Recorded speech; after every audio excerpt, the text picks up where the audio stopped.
Halo, perkenalkan nama saya Dimas Grandadi Putra dari kelas 12 MIPA 2. Di sini saya akan menjelaskan tentang materi fisika gaya kolom dan kapasitor. Yang pertama, materi gaya kolom. Ilmu adalah sebuah pengetahuan yang berhubungan dengan adanya aliran listrik. Sementara satuan dari muatan listrik sendiri disebut dengan istilah kolom.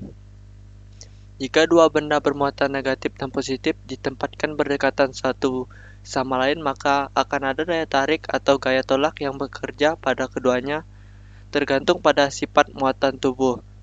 Hukum yang diciptakan Charles Augustin de Coulomb ini pertama kali diungkapkan pada tahun 1784. Rumus gaya Coulomb: F sama dengan Q1 kali Q2 per R2 dengan keterangan F sama dengan gaya Coulomb, K konstanta pembanding, Q1 sama dengan besar muatan, Q2 sama dengan besar muatan, R sama dengan jarak antara muatan. Bunyi hukum Coulomb. Hukum Charles Augustin de Coulomb adalah rumus yang memungkinkan Anda untuk menghitung gaya listrik yang dihasilkan di antara dua buah muatan listrik. Secara khusus, Anda harus menghitung kekuatan dan arah gaya listrik. Persamaan ini memperhitungkan kekuatan dua keping materi yang bermuatan dan jarak yang memisahkannya. Gaya listrik akan menjadi lebih besar apabila muatan mempunyai kekuatan lebih besar. Gaya juga akan menjadi lebih besar jika jaraknya menjadi lebih dekat. Gaya listrik kemudian akan menjadi lebih lemah apabila muatannya mempunyai kekuatan yang juga lemah jika jarak antara muatan lebih panjang. Khususnya mengenai jarak, gaya listrik akan berbanding terbalik dengan kuadrat jarak antara kedua muatan, seperti gaya gravitasi yang disebut hukum kuadrat terbalik. Contoh soalnya, dua benda bermuatan sejenis masing-masing Q1 sama dengan 5 kali 10 min 4 kolom dan Q2 sama dengan 5 kali 10 min 4 kolom. Dipisahkan pada jarak 5 cm, tentukanlah besar gaya kolom di antara dua muatan tersebut dengan diketahui K sama dengan 9 kali 10 pangkat 9 Newton meter persegi per kolom kuadrat. Diketahui Q1 sama dengan 5 kali 10 min 4 kolom, Q2 sama dengan 5 kali 10 min 4 kolom, R-nya sama dengan 5 cm, dijadikan ke meter sama dengan 5 kali 10 min 2 meter. Kalau K-nya sama dengan 9 kali 10 pangkat 9 Newton meter persegi per kolom kuadrat. Ditanyanya FC. Jawab, FC sama dengan K kali Q kali Q2 per R2. Lalu dimasukkan nilainya 9 kali 10 pangkat 9 kali 5 kali 10 minus 4 kali 5 kali 10 minus 4 per 5 kali 10 minus 2. Hasilnya 9 kali 10 pangkat 9 kali 5 kali 10 minus 4 kali 5 kali 10 minus 4 per 25 kali 10 minus 4, sehingga hasilnya 9 kali 10 pangkat 9 kali 1 kali 10 minus 8 per 10 min 4 sama dengan 9 kali 10 pangkat 9 tambah pangkatnya min 8 tambah 4 sama dengan 9 kali 10 pangkat 5 Newton hasilnya. Untuk materi kapasitor, dua pengantar berdekatan yang dimaksud untuk diberi muatan sama tetapi berlawanan jenis disebut kapasitor. Sifat menyimpan energi listrik atau muatan listrik.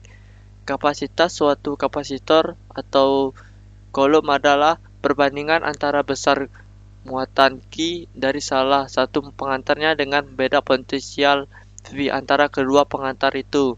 Dan fungsi kapasitor adalah yang pertama untuk menghindari terjadinya loncatan listrik pada rangkaian-rangkaian yang mengandung kumparan bila tiba-tiba diputuskan arusnya. Dua, rangkaian yang dipakai untuk menghidupkan mesin mobil. Yang ketiga, untuk memilih panjang gelombang yang ditangkap oleh pesawat penerima radio. Jenis-jenis kapasitor. Kapasitor tetap. ada dua. Yang pertama kapasitor tetap dengan kapasitor tidak tetap. Yang pertama saya akan menjelaskan tentang kapasitor tetap. Kapasitor tetap juga dibedakan menjadi dua, yaitu kapasitor polar dan non-polar. Yang pertama kapasitor polar. Kapasitor polar menjadi dua, yaitu kapasitor elektrolit dan kapasitor tantalum.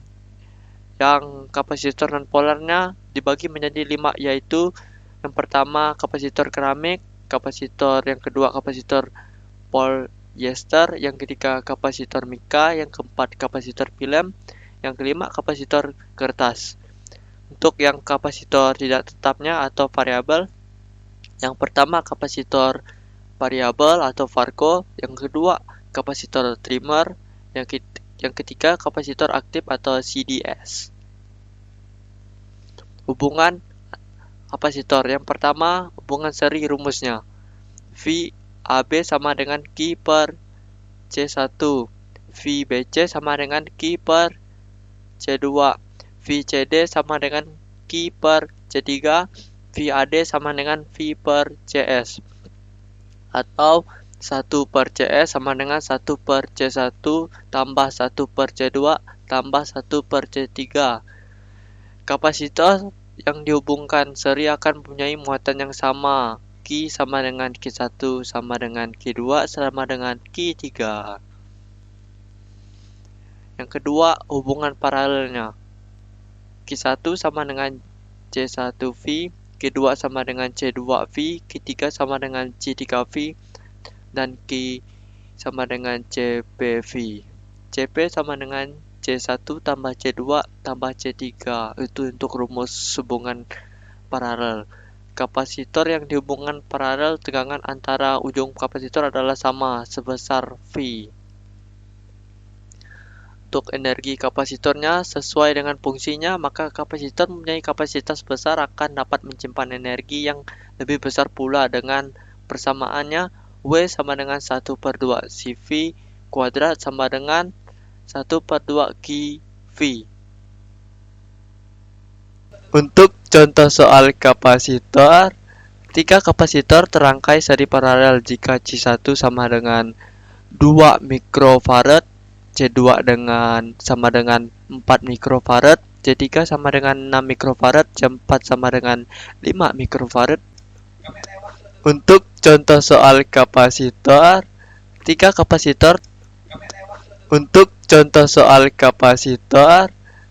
kapasitor terangkai seri paralel jika C1 sama dengan 2 mikrofarad, C2 sama dengan 4 mikrofarad, C3 sama dengan 6 mikrofarad, C4 sama dengan 5 mikrofarad, dan C5 sama dengan 10 mikrofarad.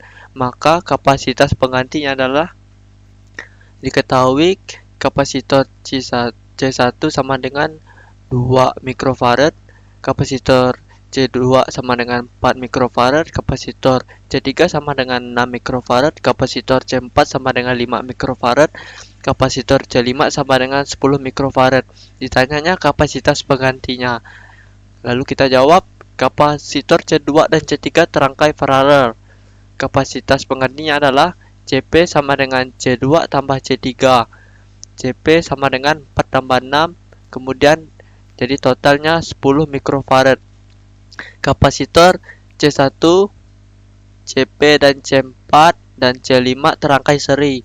Maka kapasitor penggantinya adalah 1 per C sama dengan 1 per C1 tambah 1 per itu C paralel yang tadi yang 10 mikrofarad dan 1 per C4 tambah 1 per C5. Lalu kemudian 1 per 2 tambah 1 per 10 tambah 1 per 5 tambah 1 per 10. Kemudian